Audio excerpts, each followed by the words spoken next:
Welcome to Burlap Teachers. Enjoy the video. In this video, I will explain how to get the Bubble Bee Man quest in Bee Swarm Simulator. This quest is known for its significant difficulty and extensive requirements, often considered one of the most challenging in the game. We will cover everything from the initial steps to the final rewards, helping you prepare for this grand undertaking. Get ready to dive deep into the world of bees and quests.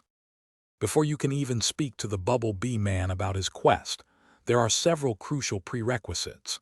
You must first complete every single Beastma's quest from all other non-event NPCs. Additionally, all of Bee Bear's quests must be finished. This extensive preparation ensures you are truly ready for the monumental tasks ahead, as the Bubble Bee Man will not engage until these are done. Once unlocked, the Bubble Bee Man quest presents a wide array of demanding objectives. You will need to collect billions of blue pollen and goo from red flowers, along with tens of thousands of bubbles and bricks. A significant challenge involves repeatedly defeating the snow bear, which increases in level and difficulty each time. Furthermore, acquiring specific field stamps and rare stickers is essential for progression.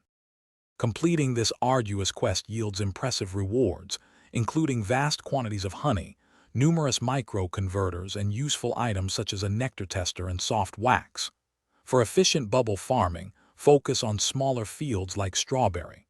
Remember, collaboration with friends can significantly ease the burden, especially for sticker trading and defeating the formidable snow bear. Stay persistent, and your efforts will be richly rewarded. Thanks for watching. Consider subscribing if this video helped you.